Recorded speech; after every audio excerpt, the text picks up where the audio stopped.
ಆತ ಈ ದೇಶ ಕಾಯುವ ಸೈನಿಕ. ಕಳೆದ 11 ವರ್ಷಗಳಿಂದ ಭಾರತಾಂಬೆಯ ಸೇವೆಯಲ್ಲಿದ್ದ. ಆದರೆ ಮೊನ್ನೆ ನಡೆದಂತ ಅದೊಂದು ಅವಘಡ ಯೋಧನನ್ನ ಬಲಿ ಪಡೆದಿದೆ. ಪತ್ನಿ ಮಕ್ಕಳು ಕಂಗಾಲಾಗಿದ್ರೆ ಊರಿಗೆ ಊರೇ ಆಶ್ರುತರ್ಪಣ ಸಲ್ಲಿಸಿತು.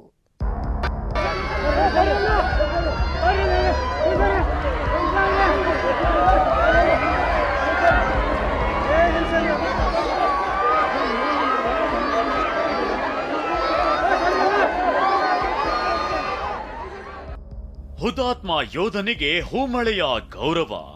ಒಂದ್ ಕಡೆ ಪತಿ ಕಳೆದುಕೊಂಡ ಪತ್ನಿ ಮಕ್ಕಳು ಗೋಳಾಡ್ತಿದ್ರೆ, ವೀರ ಮರಣವನ್ನಪ್ಪಿದ ಯೋಧ ಅಮರ್ ರಹೆ ಅಂತ ಜನ ಕಂಬನಿ ಮಿಡಿಯುತ್ತಿದ್ದಾರೆ.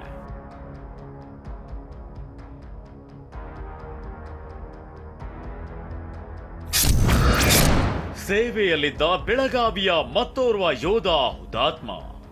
ಇವರು ರವಿಚಂದ್ರ ತಳವಾರ್. 16 ವರ್ಷಗಳ ಹಿಂದೆ ಭಾರತೀಯ ಸೇನೆಗೆ ಸೇರಿಕೊಂಡಿದ್ದ ಇವರು ಅಸ್ಸಾಂ ರೈಫಲ್ನ ಯೂನಿಟ್ 11ರಲ್ಲಿ ಕರ್ತವ್ಯ ನಿರ್ವಹಿಸುತ್ತಿದ್ರು. 3 ದಿನದ ಹಿಂದೆ ನಾಗಾಲ್ಯಾಂಡ್ನಲ್ಲಿ ಸೇನಾ ವಾಹನದಲ್ಲಿ ರೌಂಡ್ಸ್ ಹಾಕುವ ವೇಳೆ ದುರಂತವೇ ನಡೆದಿದೆ. ದಟ್ಟ ಮಂಜಿನ ಕಾರಣ ರಸ್ತೆ ಕಾಣದೆ ನಿಯಂತ್ರಣ ತಪ್ಪಿ ಪ್ರಪಾತಕ್ಕೆ ಬಿದ್ದು ಸ್ಥಳದಲ್ಲೇ ಯೋಧ ರವಿಚಂದ್ರ ಕೊನೆಯುಸಿರೆಳೆದಿದ್ದಾರೆ.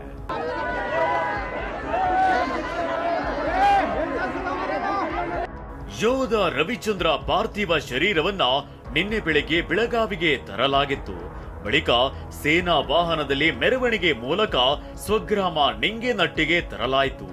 ಊರಿಗೆ ಪಾರ್ಥಿವ ಶರೀರ ಬರ್ತಿದ್ದಂತೆ ಶಾಲಾ ಮಕ್ಕಳು, ಮಹಿಳೆಯರು ಸೇರಿದಂತೆ ಊರಿನ ಜನ ಹೂಮಳೆ ಸುರಿಸಿ ಗೌರವ ಸಲ್ಲಿಸಿದ್ರು.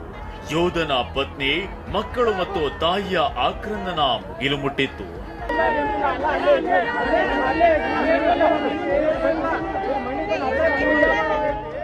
ಅವರು ತಿಪ್ರಿ ಅನ್ನೋ ಒಂದು ಜಾಗ ಅಂತ ಅಲ್ಲಿ ಸರ್ವಿಸ್ ಮಾಡತ್ತಿದ್ರು. ಬೆಳಗ್ಗೆ ಅವರು ಡ್ಯೂಟಿ ಮಾಡಿ ಹೋಗ್ತಿದ್ರು. ಆ ಟೈಮ್ದಲ್ಲಿ ಬೈ ಮಿಸ್ಟೇಕ್ ಆಗಿ ಬತಾಯಿನಿ ಏನಾಗಿದೆ ಅಂತ, ಬಟ್ ಆಕ್ಸಿಡೆಂಟ್ ಆಗಿದೆ ಅಲ್ಲಿ. ಗ್ರಾಮದ ಪ್ರಮುಖ ಬೀದಿಗಳಲ್ಲಿ ಪಾರ್ಥಿವ ಶರೀರದ ಮೆರವಣಿಗೆ ಮಾಡಿ ಅಮರ್ ರಹೆ ರವಿಚಂದ್ರ ಅಂತ ಘೋಷಣೆ ಕೂಗಿದ್ರು.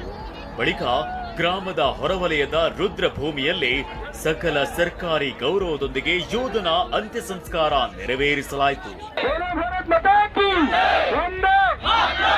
ಸಹದೇವ್ ಮಾನೆ, TV9 ಬೆಳಗಾವಿ.